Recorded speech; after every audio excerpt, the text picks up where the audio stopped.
She only asked for leftover food. But what Steve Harvey discovered when he followed her home changed everything. In a world where kindness often goes unnoticed, one small request unfolds a powerful story of struggle, resilience, and transformation. Stay with us as we dive into a journey that reveals the heart of humanity, reminding us all that sometimes the simplest gestures can lead to the most profound changes. You won't want to miss what happens next. It was another glittering night for Steve Harvey. The charity event had been a massive success. Hundreds of people hanging on his every word, cameras flashing relentlessly, applause thundering through the grand hall like waves crashing against the shore. He stood at the podium, basking in the glow of admiration, feeling the weight of expectation and validation from thousands of eyes fixed upon him. This was his world, a world of glamour, success, and endless recognition. But as he stepped off that stage and made his way through the sea of well-wishers, shaking hands and exchanging pleasantries, something felt profoundly hollow. Despite all the accolades, all the smiles, all the recognition and applause, there was an emptiness gnawing at his soul that he couldn't quite shake. He had spent decades building this empire, this persona of success and invincibility. Yet in the quiet moments between conversations, he felt utterly alone. He walked toward his car, eager to escape the suffocating noise of the event, the endless chatter of admirers, and the weight of maintaining his public image. The night air was cool and crisp as he moved through the parking lot, hoping that the silence of the drive home would bring him some semblance of peace. His mind wandered to questions he rarely allowed himself to ask. Was this all there was? Was success measured only in applause and accolades? That's when he heard it. A voice, soft but unmistakably desperate, cutting through the cool night air like a knife. It was a voice that didn't belong to the glittering world he inhabited, raw, vulnerable, and filled with a kind of pain that money couldn't buy. "Excuse me, sir. Can you spare some leftover food?" Steve turned to see a woman standing before him, Maria. Her clothes were worn and faded, patches visible on her jacket. Her eyes were tired, carrying the weight of countless sleepless nights and endless worries. But there was something in her gaze that stopped him cold, something that pierced through his carefully constructed walls of indifference. It wasn't just hunger he saw reflected in her eyes. It was desperation. It was a mother on the edge of survival, willing to swallow her pride, willing to approach a stranger in the darkness, all for the sake of feeding her children. Her hands trembled slightly as she spoke, and Steve could see the calculation in her eyes, the internal struggle between dignity and necessity. In that moment, something shifted inside Steve. This wasn't just a simple request for food. This was a cry for help from someone who had nowhere else to turn, no safety net, no cushion to fall back on. His heart raced as he stood frozen, processing the weight of her words. This woman represented everything his privileged life had insulated him from: real struggle, real pain, real desperation. His mind raced with conflicting emotions. Should he help? Could he truly make a difference in her life? And more importantly, what would happen if he did? Would this be just a momentary act of charity, a feel-good moment that would fade from his memory by morning? Or could this be the beginning of something more meaningful, something that would challenge everything he thought he knew about himself? Without hesitation, Steve nodded. He walked back to his car, his mind already made up. He returned with bags filled with leftovers from the event: gourmet dishes, fresh bread, desserts, enough food to feed a family for days. More than just sustenance, these were remnants of a world Maria could only glimpse from the outside. "Here, take these. And please, "If you need anything else," Steve said, his voice carrying a warmth he hadn't felt in years. Maria's eyes welled up with tears as she accepted the bags, her voice trembling with genuine gratitude. "Thank you. Thank you so much. God bless you." As he handed her the food, their eyes met for just a moment, a brief but profound exchange. In that instant, Steve felt something he hadn't felt in years. A genuine human connection, raw and unfiltered, stripped of pretense and social convention. Maria's gratitude was real, unguarded, and it awakened something within him that had been dormant for far too long. It was a reminder that beneath all the fame and fortune, beneath all the carefully constructed persona, there was still a human being capable of feeling genuine compassion. But as Maria turned to leave, disappearing into the darkness of the parking lot, Steve found himself asking a question that would change everything. A question that defied logic and caution. "Wait, where do you live?" What he didn't know was that following her home would lead him into a world of unimaginable challenges, heart-wrenching truths, and a discovery that would shake him to his very core. This simple act of kindness, this impulsive decision to follow a stranger into the night, would unravel the carefully constructed walls he had built around his heart, and force him to confront the very essence of what it means to be human. As Steve stood there, watching Maria disappear into the shadows of the parking lot, a mix of conflicting emotions washed over him. He felt a powerful urge to follow her, to understand her story, and to bridge the gap that separated their worlds.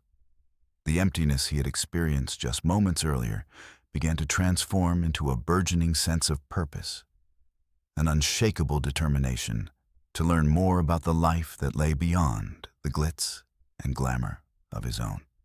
Steve climbed into his car, his mind racing with thoughts and questions. He started the engine, but instead of driving home to the comfort of his luxurious life, he pulled out of the parking lot and turned in the direction where Maria had gone. The streets were quieter now, the city's bright lights beginning to dim as the night deepened. He followed the route instinctively, driven by an impulse he couldn't quite explain. The further he drove, the more questions flooded his mind. Why had he never seen people like Maria before? How had he become so disconnected from the struggles of everyday life? After a short drive, he found himself in a neighborhood that felt worlds apart from the luxury of the event he had just left. The streets were lined with modest houses, some in disrepair, their paint peeling and their yards overgrown. The atmosphere was heavy with an air of resilience, but it was also tinged with unspoken hardship and struggle. He parked a few blocks away, his heart pounding in his chest as he stepped out of the car. As he walked down the street, he couldn't shake the feeling that he was intruding on something sacred. But he pressed on, guided by the faint hope that he might find Maria and learn the truth of her life. The streetlights cast long shadows, illuminating the cracks in the pavement and the faded mailboxes that stood sentinel at the end of each driveway. He could hear the distant sounds of children playing and families gathering, laughter mingling with the occasional shout. It was a stark contrast to the sterile elegance of the charity event, where laughter felt rehearsed and applause was measured. After a few minutes of wandering, he spotted her walking toward a small, weathered house at the end of the block. Maria paused at the front gate, glancing back over her shoulder, her expression wary and unsure. For a moment, Steve hesitated, unsure of how to approach her again. But the thought of turning back, of retreating into his comfortable life without trying to make a difference, was unbearable. "Maria," he called out, his voice breaking the stillness of the night. She turned, surprise etched across her face. "What are you doing here?" she asked, her tone a mix of confusion and caution. I wanted to see where you lived, he admitted, trying to convey sincerity. I want to help. Her eyes narrowed slightly, as if she were assessing him, weighing his intentions. Help? You don't even know me. I know enough, he replied earnestly, his voice steady. I know that you are in need, and I want to do something about it. Maria studied him for a long moment, uncertainty flickering in her gaze. People don't just help for no reason. What do you want?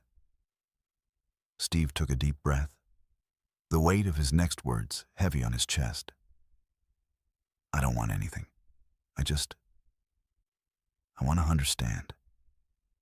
I want to know how I can help. After what felt like an eternity, she nodded slowly, as if making a significant decision. Okay, but you have to understand, it's not just a simple fix. My life, it's complicated. I'm ready for complicated, he said, his heart racing with anticipation. They walked together toward her house, and as they stepped onto the porch, Maria hesitated again.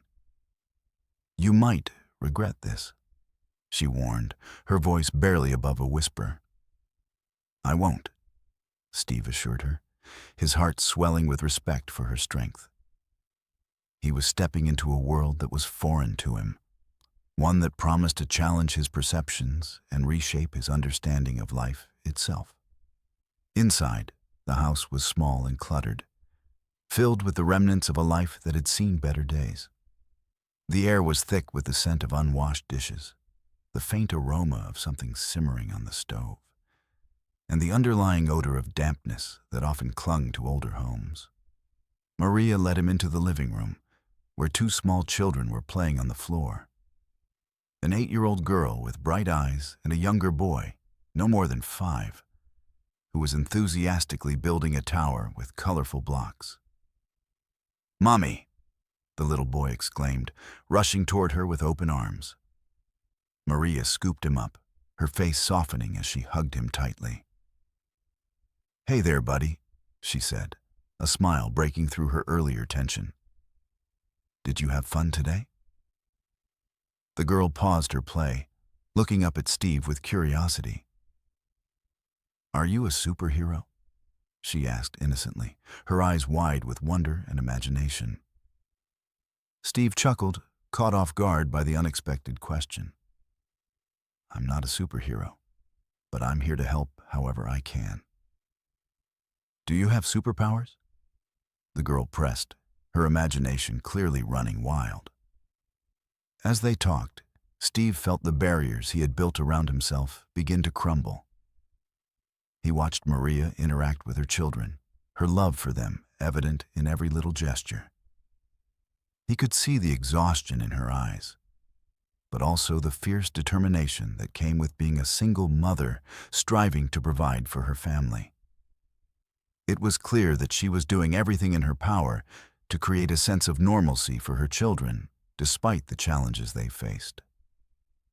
After a while, Maria set her son down and turned to Steve, her expression serious once again. This is my life. I do everything I can to make sure they have food, clothes, and a safe place to sleep. But it's hard. I work 2 jobs, and sometimes I still can't make ends meet. I can't always provide what they need, and it breaks my heart. I want to help with that, Steve said earnestly. I have resources, connections. We could find ways to make things easier for you and your kids.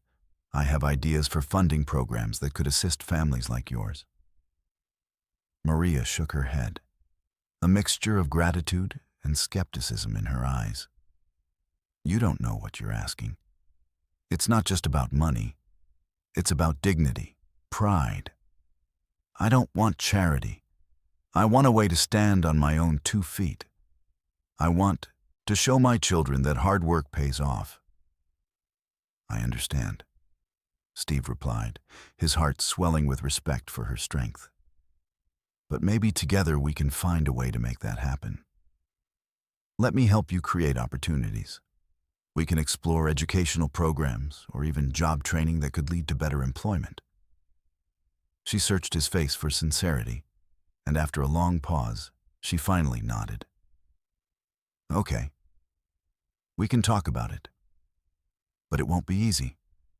My schedule is hectic, and I don't have time to waste.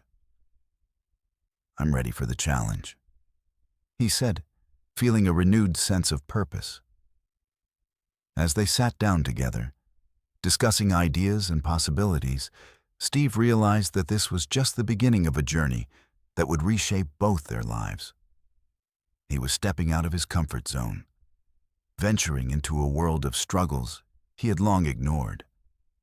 But with every word they exchanged, he felt a growing connection to Maria and her children, a bond that would lead him to discover not only the depths of their resilience, but also his own. The night stretched on as they talked, laughter mingling with moments of vulnerability. Steve understood that this was more than just charity.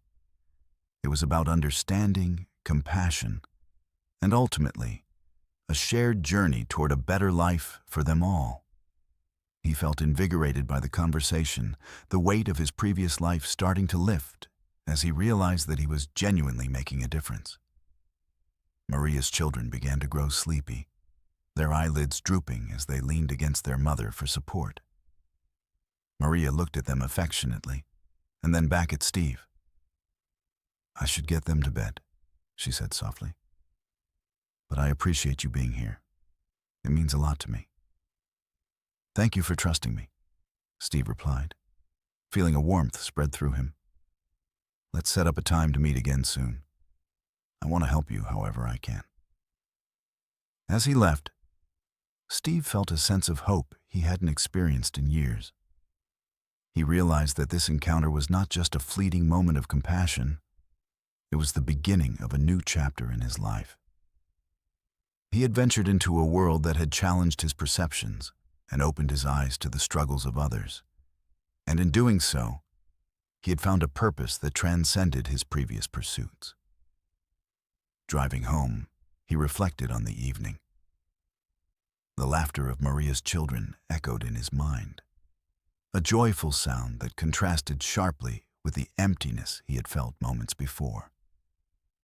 He was determined to make a difference, not just in Maria's life, but in the lives of many others who were struggling. This journey was about more than just one woman and her children. It was about embracing humanity in all its complexity, understanding the struggles that lay beneath the surface, and using his privilege to help create real change. The road ahead was uncertain, but for the first time in a long while, Steve felt alive with purpose and clarity. He was ready to face the challenges ahead, to learn and grow alongside Maria and her family, and to discover the true meaning of community and connection. The following week seemed to move at a glacial pace for Steve. Every moment of his day was consumed by thoughts of Maria and her children. He found himself distracted during meetings, his mind wandering to the small house at the end of that quiet street. The glamorous world he had inhabited for so long suddenly felt hollow and meaningless in comparison to the genuine human connection he had experienced that night. On Friday evening, Steve drove back to Maria's neighborhood with a sense of nervous anticipation.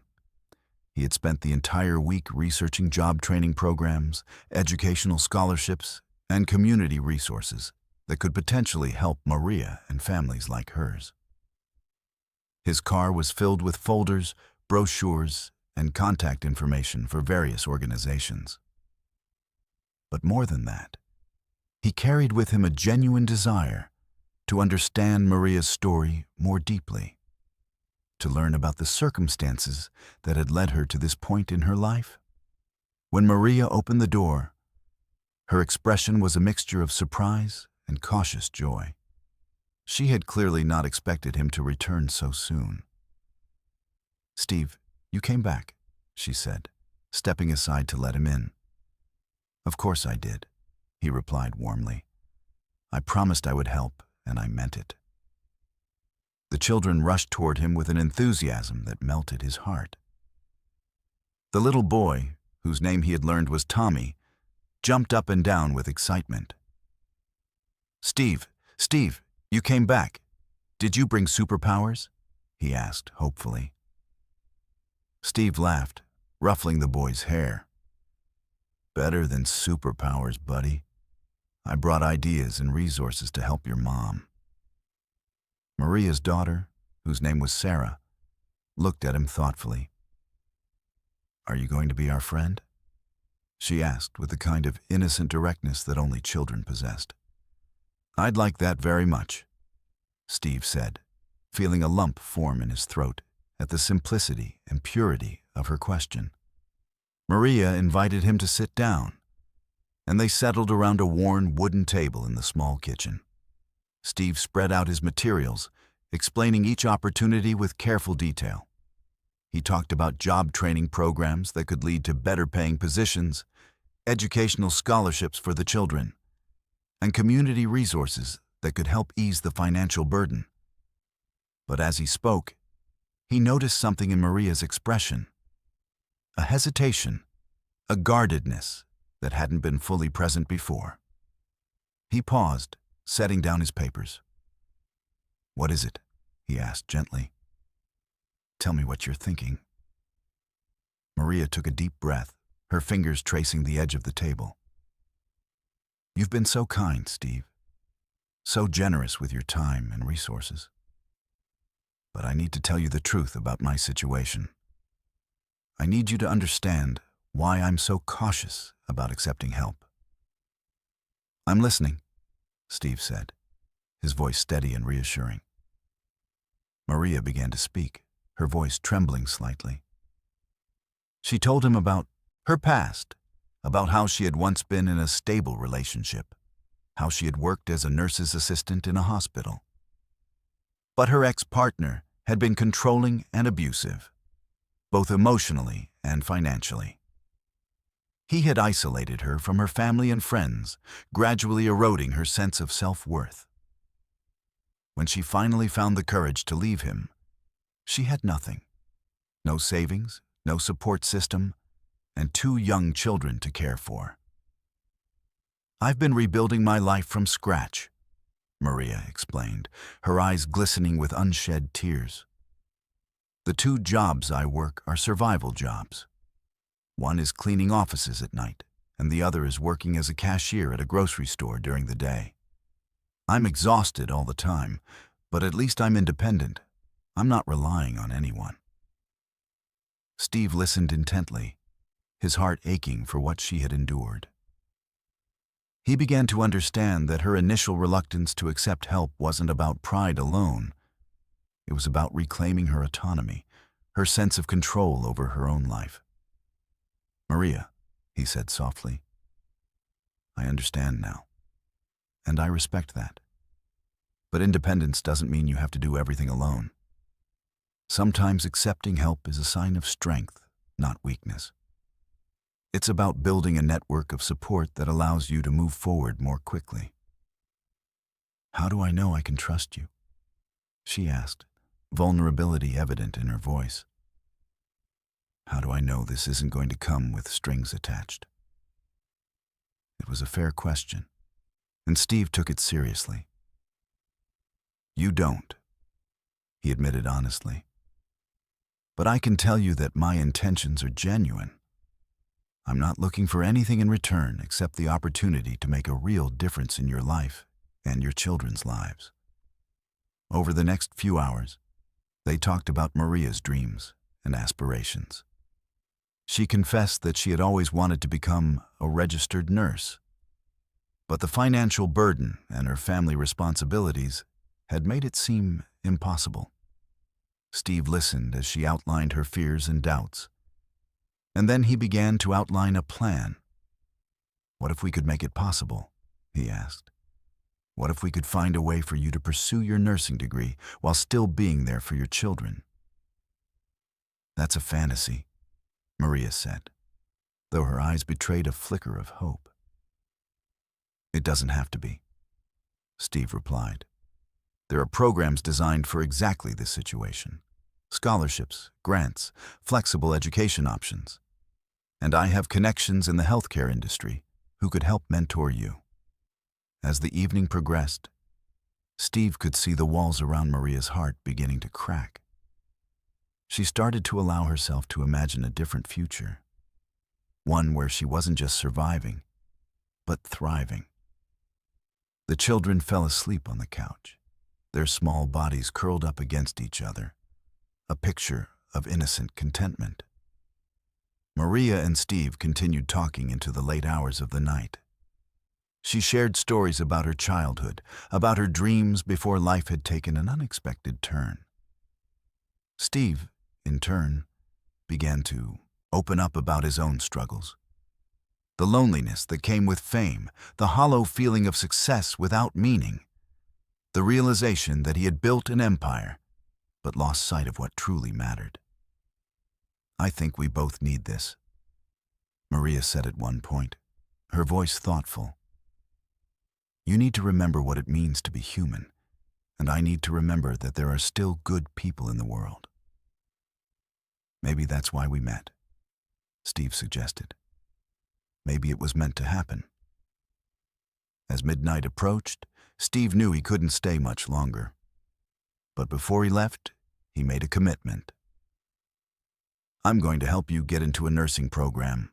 We'll work through the applications together, find the scholarships, and figure out the logistics. But I need you to promise me something. What? Maria asked. Promise me that you'll let me help. Not as charity, but as a partner in your journey. You're going to do the work. You're going to earn your degree, but I'm going to remove some of the obstacles that have been in your way. Maria's eyes filled with tears as she nodded. I promise. As Steve drove home that night, he felt a profound shift within himself. He had come to Maria's house expecting to be the helper, the one with all the answers. But instead, he had found a teacher, someone whose resilience and determination were humbling. He realized that true charity wasn't about giving money or resources. It was about seeing someone's potential and helping them unlock it. The journey ahead would be challenging, but Steve was ready. He had found his purpose, and it was intertwined with Maria's dreams and aspirations. Together, they would write a new story, one of transformation, growth, and the power of human connection to change lives. The following Monday morning, Steve sat in his office at his production company, surrounded by the trappings of success he had accumulated over decades. Floor-to-ceiling windows overlooked the sprawling cityscape. His desk was made of polished mahogany, and the walls were adorned with photographs of him alongside celebrities and dignitaries. Platinum records hung in glass cases, and shelves displayed Emmy Awards and other industry accolades. Yet none of it seemed to matter anymore. His mind was entirely focused on Maria and the promise he had made to her. He picked up his phone and began making calls to contacts in the healthcare industry, to administrators at local colleges, to scholarship program directors. His assistant, Patricia, who had worked with him for 15 years, watched with curiosity as he diverted his attention from his usual business matters to focus entirely on researching nursing programs and financial aid opportunities. Patricia had never seen him like this before. So purposeful, so driven by something other than profit margins and ratings. Mr. Harvey, your 2:00 appointment is here, Patricia said, poking her head into his office. She was holding a tablet with his schedule displayed, her expression reflecting her confusion at his sudden shift in priorities. Cancel it, Steve replied without hesitation, not even looking up from the stack of college brochures spread across his desk. And cancel the rest of my afternoon appointments. I need to focus on something important. Patricia's eyebrows rose in surprise. In all her years working for him, Steve had never canceled appointments.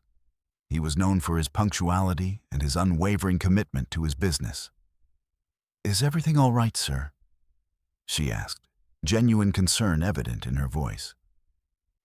"Everything is more than all right," Steve said with a genuine smile that Patricia had rarely seen on his face.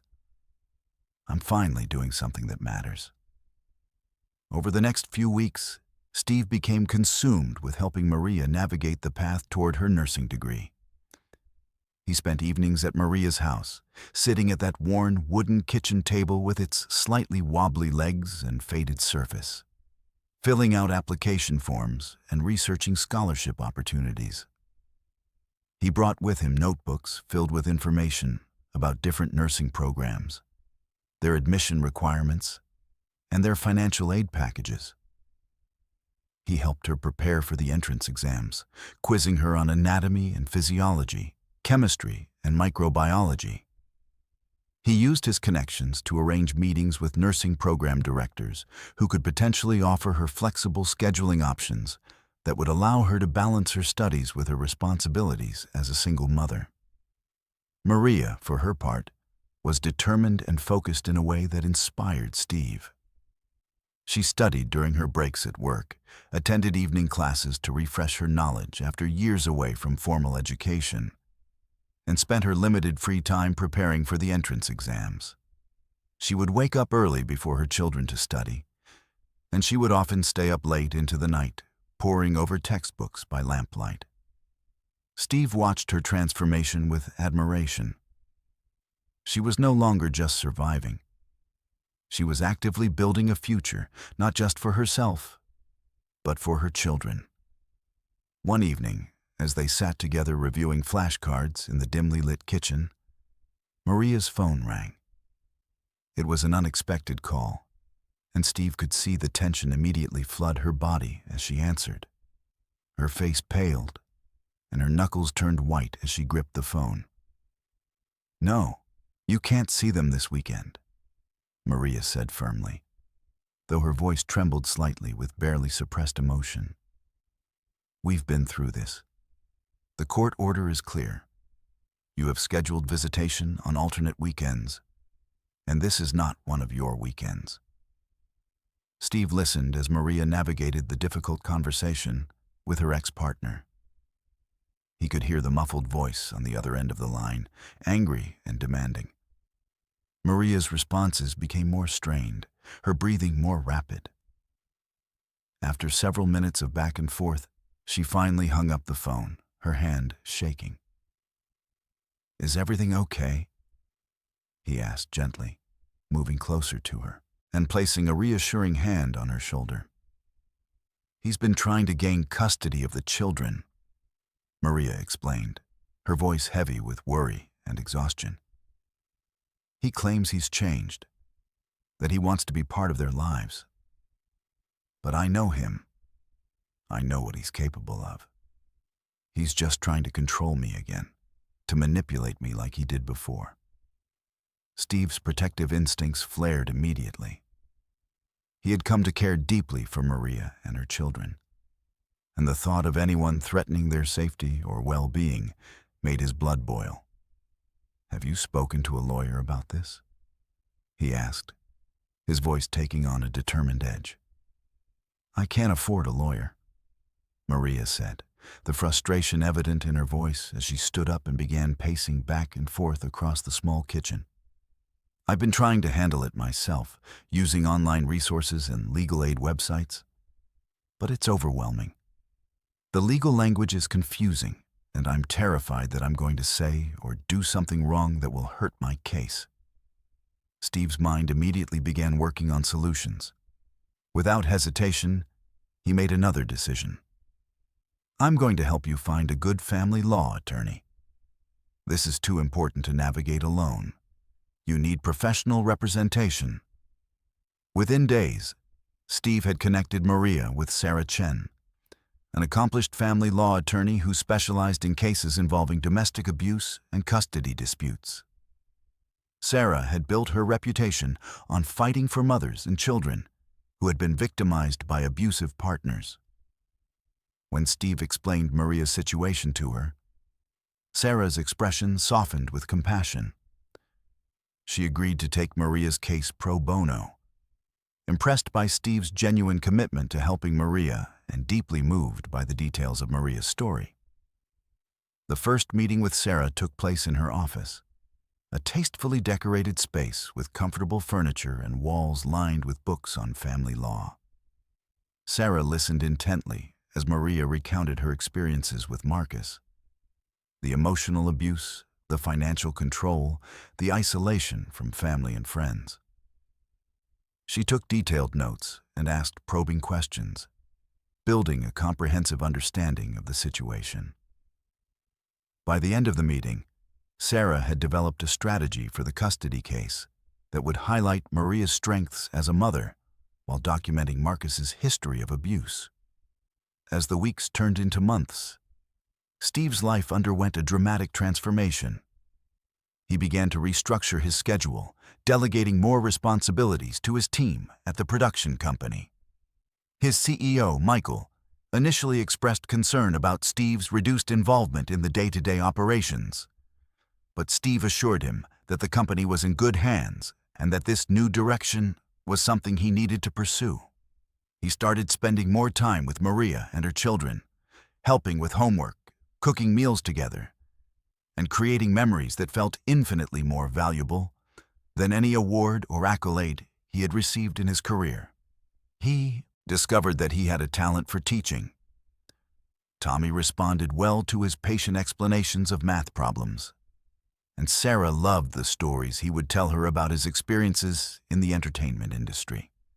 The children had begun to call him Uncle Steve, and he found himself deeply invested in their lives in ways he had never been invested in anything before. He helped Tommy with his reading skills, encouraging him with patience and genuine praise whenever he successfully read a page without stumbling over the words. He attended Sarah's school events, cheering louder than anyone else when she performed in the school play, her small voice singing clearly as she delivered her lines. These simple moments, the ones that didn't involve cameras or applause, the ones that were just about genuine human connection, filled him with a joy he had never experienced before. Despite all his years of professional success. Meanwhile, Maria's nursing school applications were progressing through the various stages of review. She had submitted applications to 5 different programs, each one carefully selected based on her research and Steve's recommendations. Letters of recommendation from her current employers and from volunteer work she had started doing at a local community center were included in her applications. She had taken the entrance exams and performed well, her scores reflecting all the studying and preparation she had done. One by one, acceptance letters began to arrive. She had been accepted to 3 different programs, each offering varying degrees of financial support. Steve helped her evaluate the options, creating a spreadsheet that compared not just the financial aspects, but also the flexibility of the programs, their reputation in the healthcare community, and how they would work with her family responsibilities. They visited each campus together, with Tommy and Sarah in tow, allowing Maria to get a feel for the environment where she would be spending the next 2 years of her life. One evening, as they sat on the porch of Maria's house watching the sunset paint the sky in shades of orange and pink, Maria turned to Steve with tears streaming down her face. "I got it," she said, her voice barely above a whisper, as if speaking too loudly might somehow make the news disappear. "I got the full scholarship to the community college nursing program. It covers tuition, books, and even provides a small stipend for living expenses. I start in the fall." Steve pulled her into an embrace, feeling the weight of her joy and relief wash over him. He could feel her trembling with emotion, years of struggle and sacrifice finally beginning to pay off. "I'm so proud of you, Maria. You did this. You worked hard, you persevered through every obstacle, and you earned this opportunity This is all you. I couldn't have done it without you, she said, pulling back to look at him, her eyes shining with gratitude and something deeper that Steve couldn't quite name. You would have found a way, Steve replied earnestly, brushing a tear from her cheek. But I'm honored to have been part of your journey. However, not everything was moving smoothly. As Maria's nursing school start date approached, new challenges began to emerge. Her ex-partner, Marcus, had hired his own attorney, a ruthless, aggressive lawyer known for playing dirty in custody cases, and was pushing harder for custody rights. He filed motions claiming that Maria was unfit, that she was neglecting the children in favor of her own ambitions, that her work schedule and educational commitments would harm the children's development. The legal battle became increasingly contentious, with Marcus's attorney filing motion after motion, each one designed to wear Maria down and force her into a settlement. Steve could see the stress it was placing on Maria, the way her shoulders would tense when she received a new legal notice, the way she would lie awake at night, unable to sleep, worrying about losing her children. One afternoon, Steve received a call from Sarah Chen, the family law attorney, at his office. Steve, I need to give you a heads up, Sarah said, her voice serious and professional. Marcus's attorney is planning to argue that Maria's work schedule and educational commitments will make her an unfit mother. They're also going to argue that the children would be better off with Marcus, especially given his more stable financial situation. They're planning to paint Maria as a woman who is abandoning her maternal responsibilities in pursuit of personal ambition. That's absurd, Steve said, anger flashing through him like lightning. Maria is a devoted mother. Her commitment to improving her situation is exactly what makes her a good parent. She's teaching her children the value of hard work and perseverance. I know that, and the court will likely see it that way too, Sarah assured him, her voice calm and reassuring. But we need to be prepared.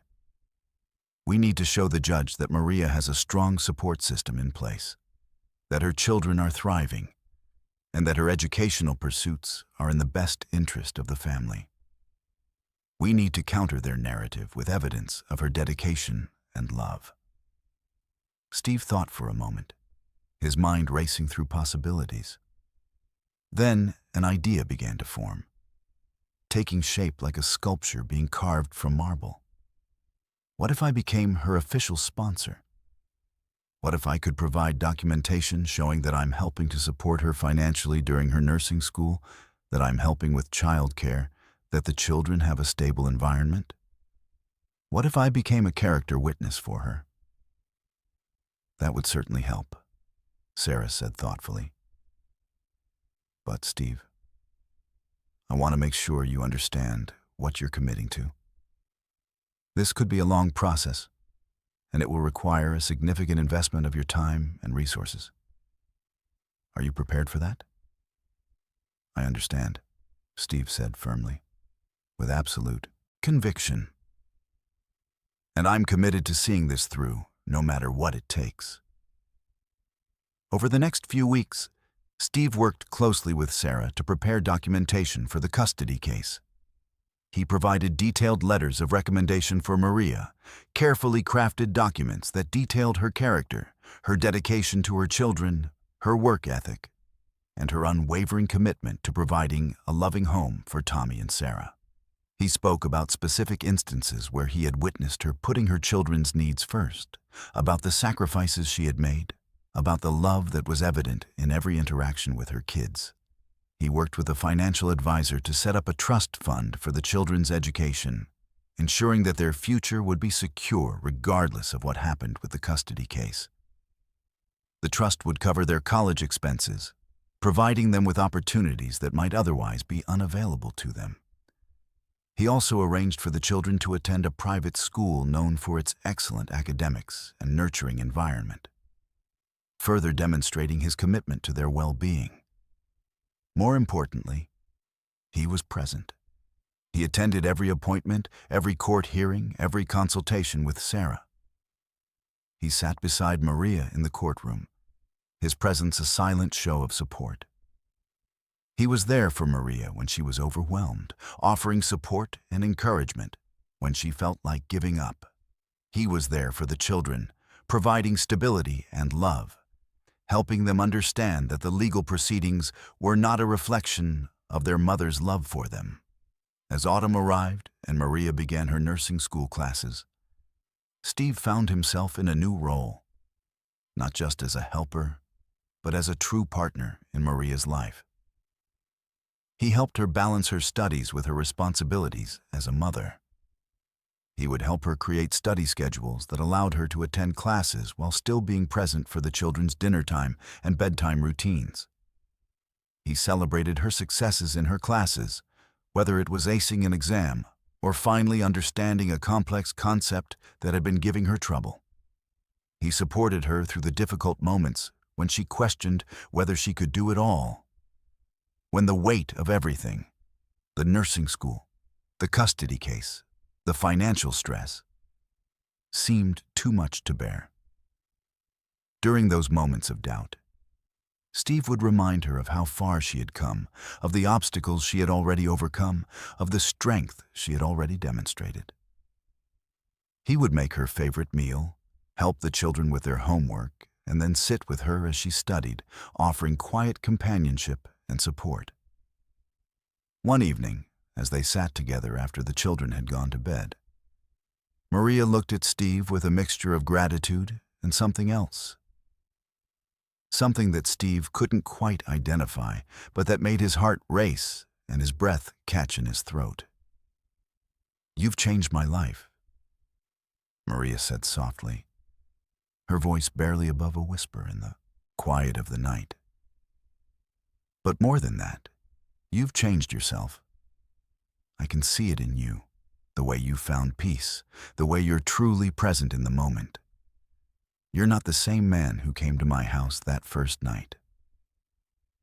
"You've changed me too," Steve replied, his voice equally soft and filled with emotion. "You've reminded me what it means to be human, to connect with others on a deeper level. I owe you as much as you owe me." "Maybe we don't owe each other anything," Maria suggested, her eyes meeting his in the soft lamplight. "Maybe we're just two people who found each other at exactly the right moment, and we're helping each other become the best versions of ourselves." Steve reached out and gently took her hand, feeling the warmth of her skin against his. "I think you might be right." As the evening deepened and they sat together in comfortable silence, their hands intertwined, Steve realized that his journey had taken him to a place he never expected. He had set out to help Maria, but in doing so, he had helped himself. He had discovered that true wealth wasn't measured in dollars or accolades, but in the connections we make with others and the positive impact we have on their lives. The path ahead was still uncertain, with the custody case looming on the horizon and Maria's nursing school journey just beginning, with all its challenges and triumphs still to come. But for the first time in his life, Steve felt truly at peace. He had found his purpose, and it was worth far more than anything else he had ever achieved. As he looked at Maria, at the strength and beauty that radiated from her, he knew that whatever came next, they would face it together. The courtroom was cold and sterile, with its pale gray walls and polished wooden benches that seemed designed to intimidate rather than comfort. Steve sat beside Maria in the gallery, his hand resting reassuringly on her back as they waited for the proceedings to begin. Maria was dressed in a simple navy blue dress that Sarah Chen had helped her select, professional but not ostentatious, designed to present her as a responsible, caring mother rather than someone trying to impress the court. Across the room, Marcus sat with his attorney, a tall man in an expensive suit named Richard Thornton, whose reputation for aggressive tactics preceded him. Marcus looked confident, almost smug, as if he had already won the case. He was dressed impeccably in a designer suit and Italian leather shoes, his appearance carefully curated to suggest financial stability and success. Steve felt a wave of anger wash over him at the sight of the man who had caused Maria so much pain. But he forced himself to remain calm and composed. Sarah Chen stood and began her opening statement, her voice steady and compelling as she outlined Maria's case. She spoke about Maria's journey, how she had escaped an abusive relationship, how she had rebuilt her life from nothing, how she had worked 2 jobs while raising 2 children alone, and how she was now pursuing an education to provide an even better future for her family. "Your Honor," Sarah said, her voice carrying the weight of conviction, "Maria Rodriguez is not a woman who is neglecting her children. She is a woman who is sacrificing everything to give them a better life. She is a role model, not a burden to her children. She is teaching them the value of hard work, perseverance, and the importance of education." Then it was Richard Thornton's turn. He painted a very different picture of Maria, one of a woman so consumed with her own ambitions that she was willing to leave her children in the care of others, a woman who was using her children as emotional support rather than providing them with the stability they needed. He argued that Marcus, with his stable job and financial resources, was in a much better position to provide for the children's needs. "Your Honor," Thornton said, his voice dripping with false concern, "while we certainly admire Ms. Rodriguez's work ethic, we must consider what is truly in the best interest of these children. They need a parent who can be present, who can provide stability, who can afford to give them the opportunities that Mr. Rodriguez can provide." The first witness called was one of Maria's employers, a woman named Janet who managed the office cleaning service where Maria worked nights. Janet testified about Maria's reliability, her work ethic, and her dedication to her job despite the personal challenges she was facing. She spoke about how Maria had never missed a shift, how she was always professional and courteous, and how she had earned the respect of her co-workers. Then Steve was called to the stand. He walked to the witness box, placed his hand on the Bible, and swore to tell the truth. As he sat down, he made eye contact with Maria, trying to convey his support and confidence in her case. Sarah began her questioning. "Mr. Harvey, can you describe your relationship with Ms. Rodriguez and her children?" "I met Maria at a charity event several months ago," Steve began, his voice calm and measured. "I was struck by her story and her determination to improve her situation. I offered to help her pursue her nursing degree, and in the process, I've become deeply involved in her life and the lives of her children."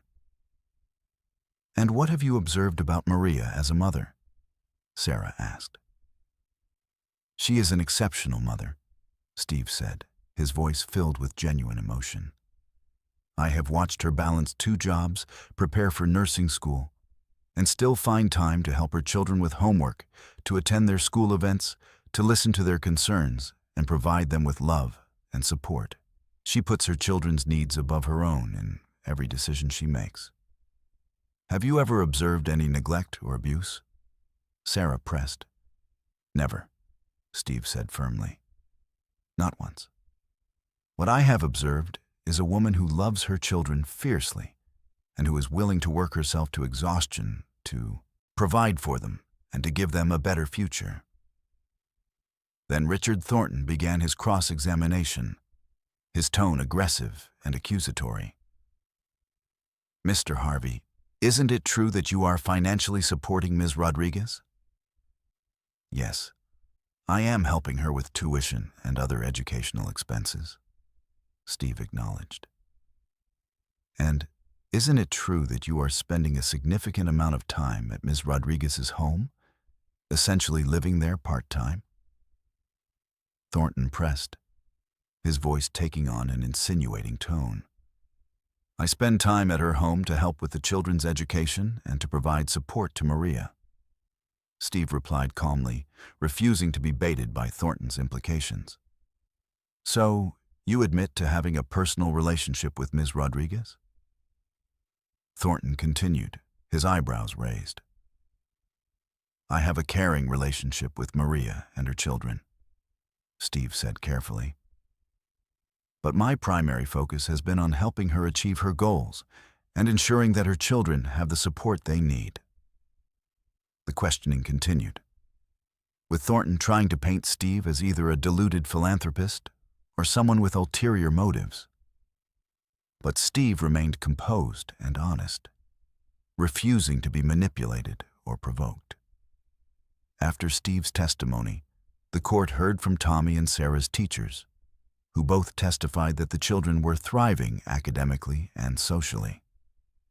They spoke about the children's intelligence, their kindness to their peers, and their emotional well-being. Both teachers expressed surprise at the suggestion that the children were being neglected, as they had observed nothing but a loving, supportive home environment. Then came the most difficult part of the trial.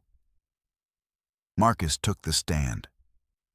He presented himself as a reformed man, claiming that he had sought counseling and that he had changed his ways. He spoke about his love for his children and his desire to be a more active part of their lives. He acknowledged past mistakes, but framed them as youthful indiscretions rather than serious abuse. Sarah's cross-examination was brutal, but fair. She presented evidence of Marcus's history of abuse, medical records from when Maria had sought treatment for injuries, police reports from domestic violence calls, testimony from Maria's friends about the controlling behavior and emotional abuse she had endured. She questioned Marcus about specific incidents, and with each question, his composure began to crack. His answers became defensive and contradictory, and by the end of his testimony, it was clear to everyone in the courtroom that he was not the reformed man he had claimed to be. Maria's testimony was emotional and powerful. She spoke about the abuse she had suffered, about how it had affected her self-worth and her ability to function. She talked about the moment she decided to leave, about the fear she had felt, and about the determination that had driven her to rebuild her life. She spoke about her children with such love and tenderness that there wasn't a dry eye in the courtroom. When Richard Thornton began his cross-examination, he tried to paint Maria as unstable and unreliable, but his attacks fell flat. Maria remained calm and honest, never wavering in her testimony, never becoming defensive or angry. She acknowledged the challenges she had faced and continued to face, but she also spoke about her strengths and her commitment to her children. The trial lasted 3 days, with testimony from various witnesses, including a psychologist who had evaluated both Maria and Marcus. The psychologist testified that Maria showed no signs of mental illness or instability, and that her parenting style was healthy and nurturing. He also testified that Marcus showed signs of narcissistic personality disorder and a pattern of controlling behavior that was consistent with domestic abuse. Finally, after all the testimony had been presented and the closing arguments had been made, the judge took the case under advisement. The courtroom emptied, and Steve, Maria, and Sarah walked out into the hallway. Maria was trembling, the emotional toll of the trial evident on her face. "You were incredible," Steve said, pulling her into an embrace. "You were honest, strong, and truthful. Whatever the judge decides, you should be proud of how you presented yourself." "I just want this to be over," Maria whispered, her voice breaking. "I want my children to be safe and happy, and I want to move forward with my life." They waited for 2 weeks for the judge's decision, 2 weeks during which Maria could barely eat or sleep. She threw herself into her nursing school coursework, trying to distract herself from the anxiety that threatened to overwhelm her. Steve was there every step of the way, providing support and encouragement, helping her study, taking care of the children, and simply being present. Finally, the day came when they received word that the judge had made a decision. They returned to the courtroom, and Maria gripped Steve's hand so tightly that he thought the circulation might be cut off. The judge entered, and everyone stood. The judge began by acknowledging the seriousness of the case and the importance of making a decision that was truly in the best interest of the children. He spoke about the evidence that had been presented, about the testimony of the witnesses, and about the evaluations that had been conducted. After careful consideration of all the evidence, the judge said, his voice carrying the weight of his decision, "I find that Ms. Rodriguez is a fit and capable mother who has consistently demonstrated her commitment to her children's well-being. The evidence presented regarding Mr. Marcus Rodriguez's history of domestic abuse is compelling and credible. Therefore, I am awarding primary custody of the minor children to Ms. Maria Rodriguez." The judge continued, outlining the visitation schedule for Marcus. Supervised visitation only, pending a psychological evaluation and evidence of sustained behavioral change. He also ordered Marcus to pay child support and to contribute to the children's educational expenses. Maria gasped, her hand flying to her mouth as tears streamed down her face. Steve pulled her into an embrace, and she collapsed against him, sobbing with relief and joy. Sarah Chen smiled, reaching over to squeeze Maria's shoulder in congratulation. As they walked out of the courtroom, Maria turned to Steve with an expression of profound gratitude and love. "I couldn't have done this without you," she said, her voice filled with emotion. "You did this," Steve replied firmly. "You had the strength, the courage, and the integrity. I just helped remove some of the obstacles in your way." That evening, they told the children the news. Tommy and Sarah were too young to fully understand the legal implications, but they understood that their mother had won, that they would be staying with her, and that the scary man who had hurt their mother would not be taking them away. As Steve watched Maria celebrate with her children, holding them close and telling them how much she loved them, he felt a sense of completion and purpose that he had never experienced before. He had set out to help Maria, but in doing so, he had found something far more valuable: a sense of meaning, a connection to humanity, and a love that transcended the boundaries of his previous understanding. That night, after the children were asleep, Maria and Steve sat together on the porch, looking up at the stars that dotted the night sky. Maria rested her head on Steve's shoulder, and he wrapped his arm around her, pulling her close. "What happens now?" Maria asked softly.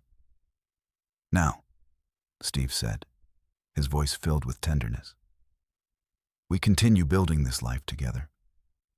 You finish your nursing degree. You become the nurse you've always wanted to be, and we figure out what comes next for us." "And what do you want?" Maria asked, turning to look at him. "What do you want for your life?" Steve looked at her, at the woman who had transformed his entire world, and he realized that the answer was simple. "I want this," he said softly. "I want you. I want the children. I want to be part of this family. I want to wake up every morning knowing that I'm making a difference in the lives of people I love." Maria's eyes filled with tears as she leaned up and kissed him gently. It was a kiss filled with gratitude, with hope, and with the promise of a future they would build together.